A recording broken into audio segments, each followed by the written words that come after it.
We would like to take a moment of silence for Councilman Warple lost his mother today, so we want to give a moment of silence for her. Thank you all.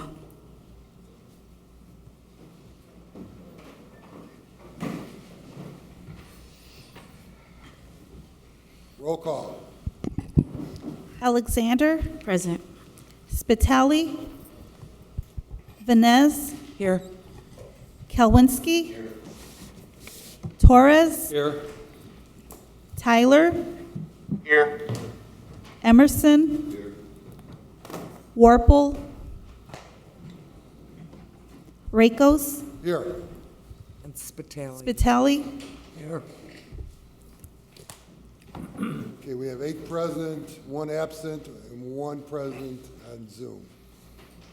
7 in chambers. Mayor. I didn't know if there was going to be, I must have missed that, I'm sorry. Thanks, Councilman. I wanted to start off, I'm sure you guys already mentioned it, but Councilman Warple lost his mother today, and I know his family's going through a lot right now, so I just wanted to let the councilman know. I know he's not here right now, but I'm sure he's watching, and we're all thinking about him. And it's, you know, his mother's a wonderful person, and we're really sorry about what his family's going through. I know Councilman Hammond's going through a similar situation with his family right now with his mother as well, so I just wanted Dave to know we're thinking about him as well. There's a lot of sickness in the world right now, and a lot of our friends are suffering, so just wanted to start off and acknowledge there's a lot of people going through some tough times right now. To update you, I wanted to start off with something that the council's aware of, and I wanted to mention it publicly because I have a feeling next council meeting this is going to come up. I have a strong feeling that the next council meeting this is going to come up, so I wanted to talk about it publicly for the first time, something that we talked about in executive session a couple weeks ago about a lawsuit that was filed against the city of Hammond by James Hill.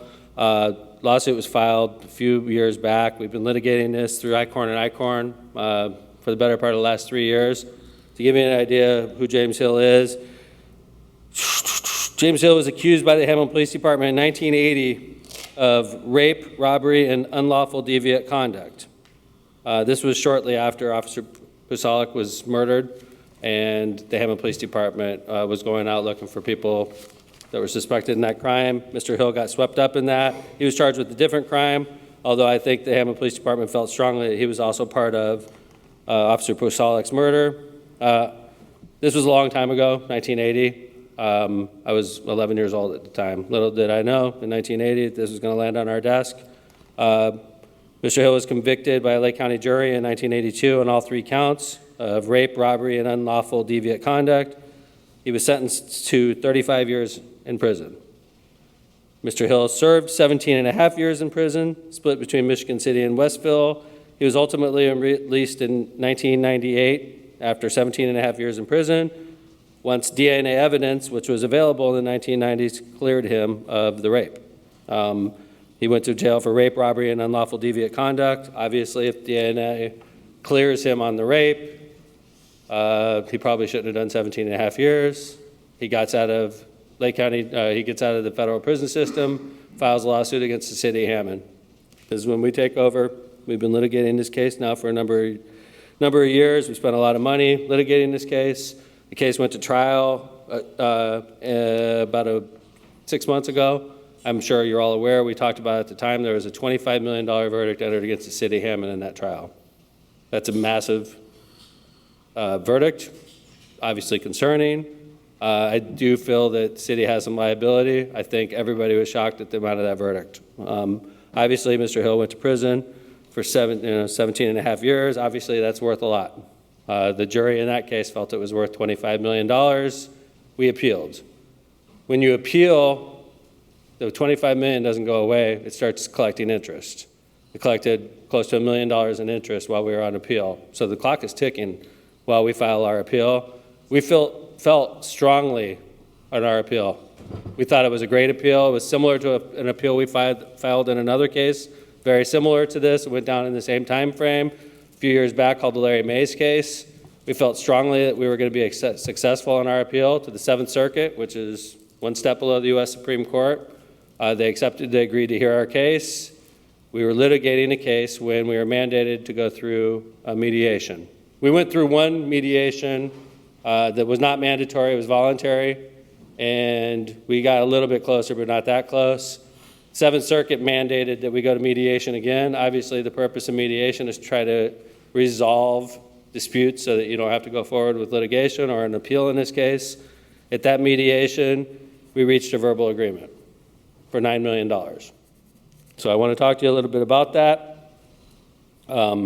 We reached a settlement in principle with Mr. James Hill and his attorneys in regard to both of his lawsuits against the city of Hammond and Detective Michael Solon. Michael Solon was also held liable individually and punitively. He had punitive damage award of over $500,000. Mike Solon himself was personally responsible for that. This lawsuit, if it does become finalized, which I anticipate it will become finalized, once signatures are attached to the settlement document, the case will be settled, which means that I'll be coming to you with bond paperwork for a $9 million bond. It's a judgment bond, which is paid off the top, which is the only good news in this, but this is a liability that we're going to have from the city of Hammond. I want to remind the council that I was 11 years old when this happened, so you can do your own math on how old you were. This is nobody's fault that's currently a Hammond police officer. This is nobody's fault that's an elected official for the city of Hammond. This is liability that we had going back to 1980. So we do have an agreement in principle, but as everybody knows, until we signed on the dotted line, we don't have an agreement in writing. But I feel strongly that this is going to settle, that it's going to ultimately settle for $9 million, and then I'm going to be coming to you at the next council meeting with that paperwork. So before I get on with the rest of my report, I did talk to the council. For the public that's watching this, we are allowed to meet in executive session, and we did meet in executive session where I indicated to the council I thought there was going to be a settlement. There is a settlement. I'm not sure if you all have any questions. I don't know the details on how much it's going to cost us annually. We're trying to stretch the payments out as long as possible. We'll have more of those details in the coming weeks.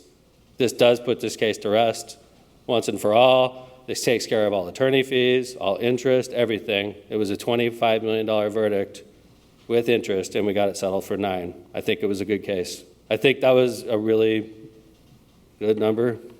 It sucks, but I walked away not happy, and they definitely walked away not happy. The plaintiffs walked away not happy. They wanted more. They thought they were going to get closer to $25 million.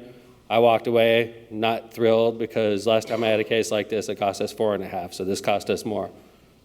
Usually when everybody walks away a little upset, those are the best deals. That's what I've learned in my years of experience as your mayor. So I don't know if you have any questions about this.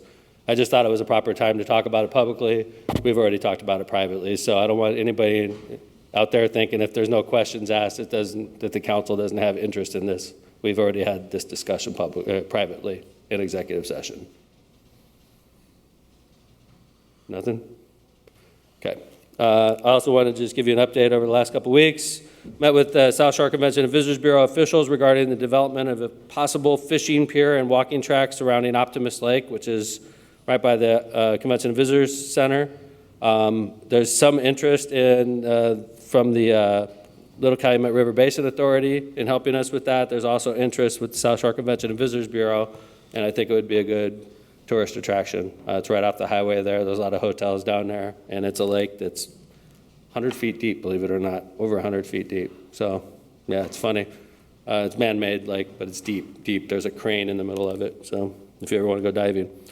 Summer concert series at the PAB started last Friday, which is great. The band Together played a concert. This concert is being put on by the Hammond Port Authority. Joe Gajewski is in charge of this project, but Mylan Krasinski and the Hammond Port Authority are putting it on. It's on Fridays. I think it's every other Friday. It works out. Is it every other Friday, Councilman? It's about that. I don't know if it's always every other Friday, but the next one, we skipped last Friday. The next one's coming up this week when Sounds of Santana plays. Free of charge. No booze is served, but you can bring booze with you. There is food offered through food trucks and stuff like that. We had HDC and the entrepreneurial cooks out there last week, so can't beat the price. No charge to park, no charge to come in. Sounds of Santana next week. I know we have a really good bands throughout the whole summer, so if you have any interest in that, you can check out Go Hammond, or you can check out the Port Authority website. Celebrated Juneteenth, which was nice. Obviously, it's a national holiday now, so the city had a day off, but we had a really nice celebration in MLK Park. in the reflection area. I want to thank Councilwoman Katrina and Councilman Berry for participating in that function. I thought it was a really nice time. It was a really good turnout and a lot of participation in the fair out there, a lot of people out there. So it was really nice. I also attended the Bishop Noel Institute groundbreaking for their new athletic fields, along with the bishop and a lot of BNI alumni. It's a multi-million-dollar project. They're turfing pretty much everywhere. They play football, they're turfing there, where the softball and baseball is getting turfed. They're putting a track around the whole thing. It's a real big program that BNI is putting together. Wanted to congratulate them, Paul Mulaney and everybody at Bishop Noel on their groundbreaking and the bishop, and happy that City of Hammond could be part of that. We held Mayor's Night Out in the 3rd District. I want to thank Councilman Berry for hosting, and the Hammond Sportsplex. It was well attended, lots of questions, always a good place. Merge Building had a street arts festival that was real cool. Merge Building's right across the street from from Harrison Park, right here in the 3rd. They had a street art festival on Saturday, and they had famous street artists from all over the world come to that building and paint it with graffiti. And it's gorgeous. So if you get a chance to go check it out, go check it out. Flex Maldonado, who's a famous region guy that does a lot of our murals, did a big part of it as well, but there's all kinds of famous artists that did that. It's all in support of the Hammond Arts Foundation, a new not-for-profit that's been put together. So I want to thank everybody for participating in that. We did have the free ticket giveaway for the Lil Wayne We did have the free ticket giveaway for the Lil Wayne concert on June 24th. That was the day of the free ticket giveaway. We gave away 2,600 tickets to Hammond residents, all in twos. So there was over 1,300 people that showed up on Saturday morning, some as early as 4 in the morning. Most people got there around 6 or 7 a.m. We didn't give out tickets till 9. But the people that got there at 9 still got tickets. So, hey, I appreciate people getting there early, though. It was really cool. Last but not least, I met with Pastor Polk today, talk about Memorial Park housing development. Real excited about that project.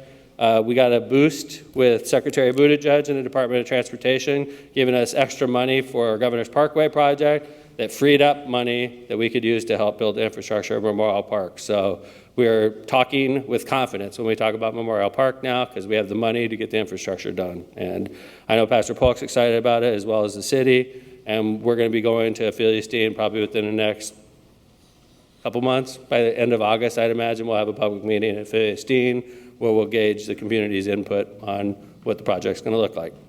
Festival of Lakes lineup's set, but that's been set, and if the council doesn't have any other questions, I apologize about the long report. Hi, Councilman. Any update on the housing project at Clarkfield? I don't have a specific date, Councilman Mark, but I know yours is real close as far as we're getting close to the bid date. I wish Kevin is not here. Do you know, Councilman?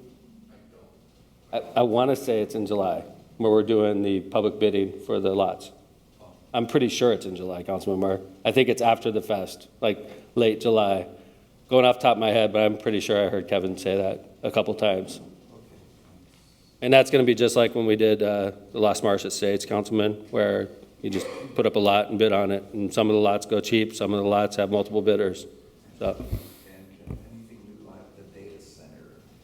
I haven't heard much, to be honest with you. I talked to Mr. Dockich. I'll reach out to him again. I haven't talked to him in a while, but Mr. Dockich and I usually talk once a month.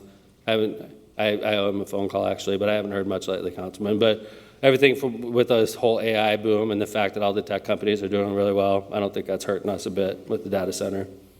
If I had to picture what I think data center will look like 20 years from now when we're all done, I think the data center is going to be owned by Facebook or something like that. Google, some big company will buy it, probably build a campus there. I don't think it's going to be one data center either.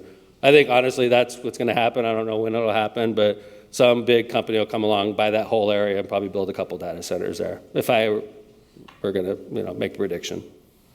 So, any other questions? Thank you, guys. Again, sorry about everybody's families going through so much sickness. Seems like a really tough time for a lot of people right now. Thank you, guys. Nice to see you all. Thank you, Mayor. Okay, next up on the agenda, approval of minutes. President, Councilman Spitali. make a motion to accept the minutes from June 12th, 2023, and be placed on file, please. Motion made, second by Councilman Emerson. Any discussion? Any discussion? Any discussion? All in favor? opposed? Next up, approval of claims. Mr. President, Councilwoman Vines. yes, I move for approval of claims, beginning with claims dated June 14th, 2023, and ending with claims dated June 21st, 2023, claim number 3771 through claim number 4259 inclusive, in the amount of $15,576,476.33. I so move. Thank you. There's been a motion to play for claims. Is there a second? Second. Seconded by Councilman Spitali. Any discussion? Any discussion? Discussion? Roll call. Alexander, Yes. Spitali, Yes. Vines, Yes. Kelwinsky, Torres, Yes. Tyler, Yes. Emerson, Yes. Warple, Rakos. Yes. Claims passes 8-0, one absent. Next up, public hearings. We have none today. Communications.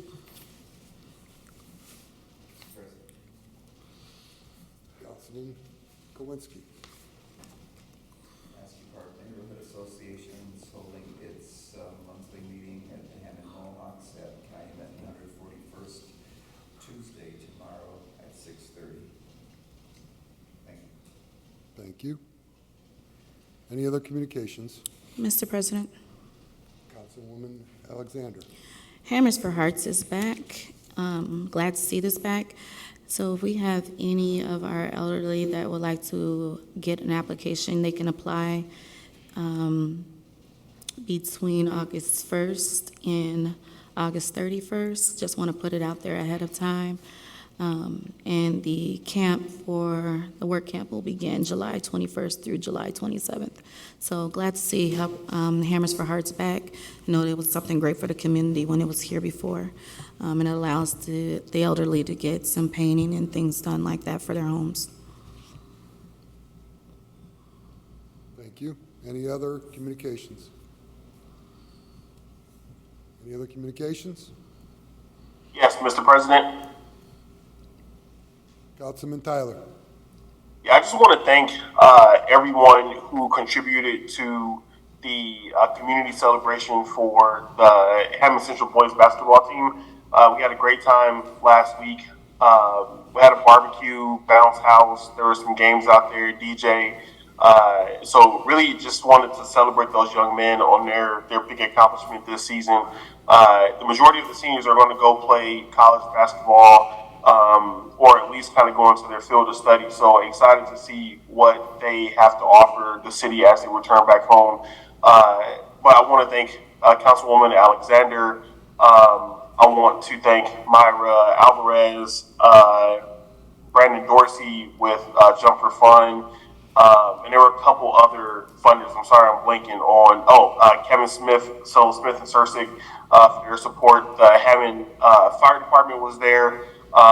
The police department showed support. So I want to thank everybody for coming out and showing up and contributing to that. And then also, Hammond Urban Enterprise Association too for their support. So thank you everybody. The kids had a great time. Community had a great time. It was also the 50th reunion for the classes of 1973 from Hammond High and Hammond Tech. So they were out there and enjoyed spending time with the young men as well. Thank you. Thank you, Councilman Tyler. Mr. President. Councilwoman Alexander. I'm sorry, I want to also give kudos to Awana Melo and her team for the Juneteenth celebration. The mayor mentioned it was awesome, but during that celebration, we were able to honor the boys basketball team for their regional championship. So that was something to see them get those awards from the city as well. Thank you. Any other communications? Any other communications? Any other communications? Communications is closed.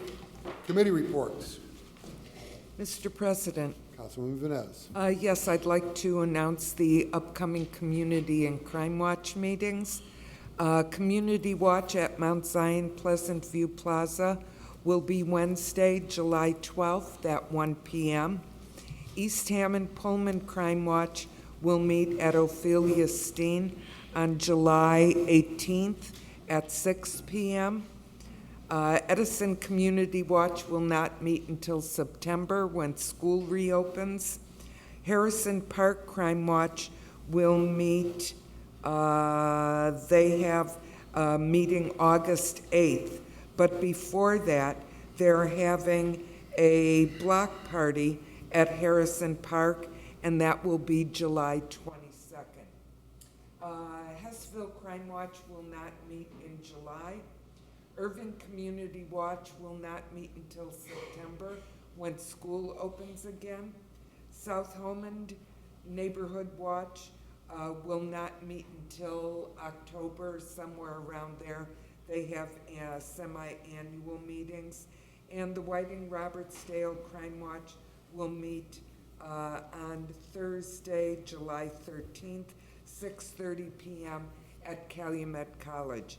I urge everyone to go to a Crime Watch meeting to find out what's going on in your neighborhood and in the city for that matter, because community is not just about me, it's about us. Thank you, Mr. President.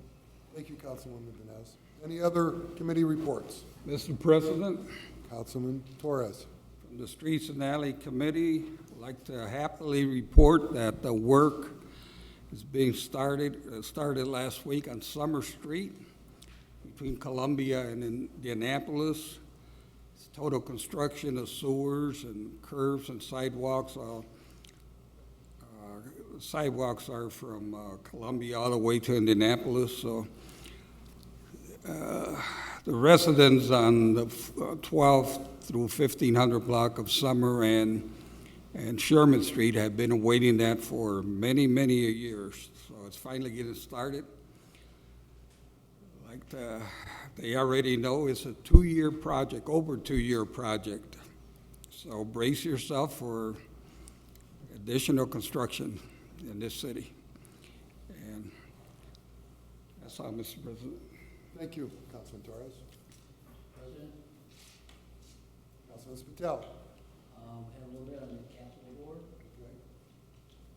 Capital board, we met on the 20th of June under new business allocation and funding for state line road closure, under charters under order number 1 to the Reeve Riley Construction Company to the amount of $50,942.42 was approved. Our second item was a funding allocation for Holman Avenue reconstruction, Phase 1, charge order number 10 was approved. The amount was for $5,907.50. And the third item came up for the allocation of 200 block Ogden Street Alley for the amount of $31,276 with the Milestone Contractors North. The way this went, Mr. Councilman, do you want to say anything about this? Because you had the part of this that we have with that, or do you want to go with that? This was with the Councilman Torres requested that the Capital Board improvement would split the cost of $62,552 with the second district gaming. So we came up with that with the other half was the $31,276. Well, that's, Mr. President, Yes, Councilman Torres. that's what the alley on 200 block of Ogden, the North Alley, which is in drastic need of repair. And it's, again, the people's been waiting for it for a long time. It's finally getting done. Total construction is 62,000. I was told 66, but I'm sure. 62,552. 62.5, okay. So I'm glad to hear it came down a little bit. But it's finally going to get done. Okay, thank you for the Capital Improvement Board report. Any other committee reports? Any other committee reports? Any other committee reports? Committee reports is closed. Next on the agenda, ordinance, third and final reading. We have none. Number 10, introduction of ordinances. 2313, an ordinance vacating a 145-foot portion of the 5900 block of Jackson Avenue in the city of Hammond, Lake County, Indiana. Mr. President, Councilman Tyler. I move for a first and second passage of ordinance 2313 with an intent to consider in public meeting set for Monday, July 10th at 6 p.m. Second. Second. Okay, the second was by Councilwoman Alexander. We have a motion and a second for 23-13 with an intent to consider and a public hearing on July the 10th at 6 o'clock. Any discussion? Yes, Mr. President. Yes, Councilman Tyler.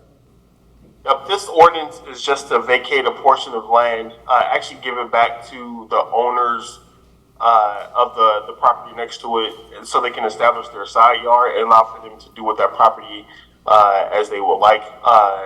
Nothing too intensive here. Was approached by Mr. Novak to get this passed, so I know that he's there in attendance. It would also offer him the chance to share any additional information if you would like. Okay, we're up for first and second reading. Would you like to speak now, or? I'll speak at the next meeting. Okay, When the public that hearing. works, that works.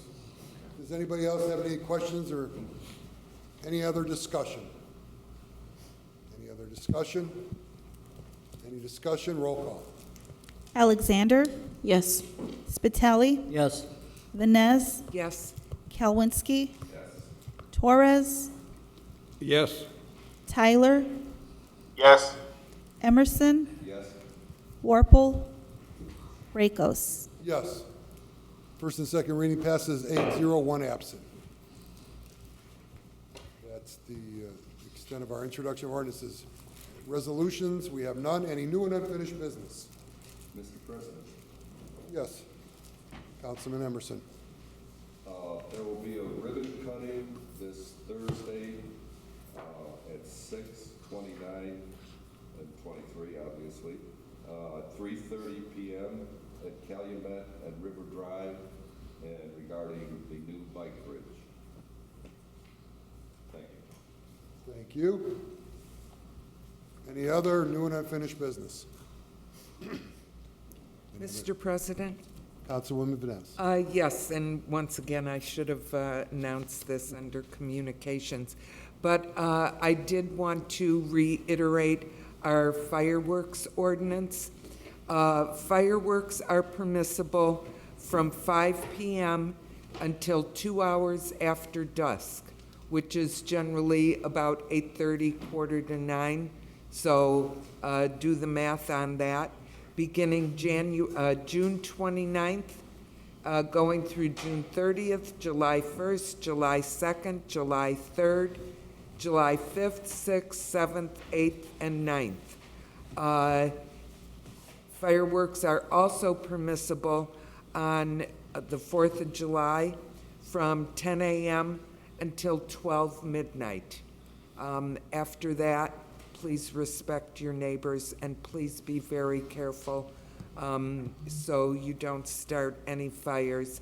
And for those of you thinking ahead, New Year's Eve, fireworks are permissible from 10 a.m. until 1 a.m. on New Year's Eve.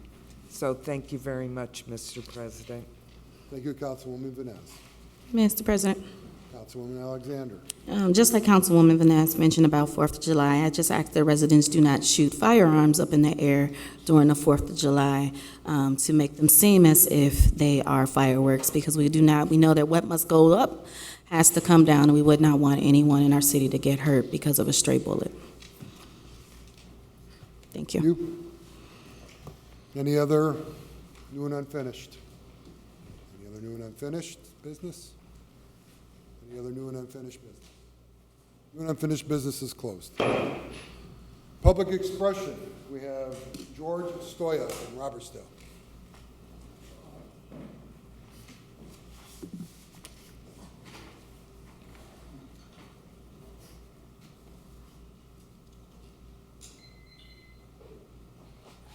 Yeah, I was just wanted to add a clarification.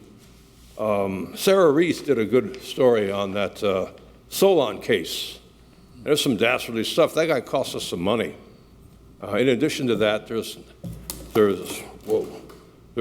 25 million that we were hit with, and then 500,000 in punitive damages, in addition to, I think, around 400,000 in costs, attorney's fees and costs. So. Thank you. Do I have a motion to adjourn? I make a motion to adjourn. And a motion, do I have a second? Second. Motion and second, all in favor? Aye. You're right.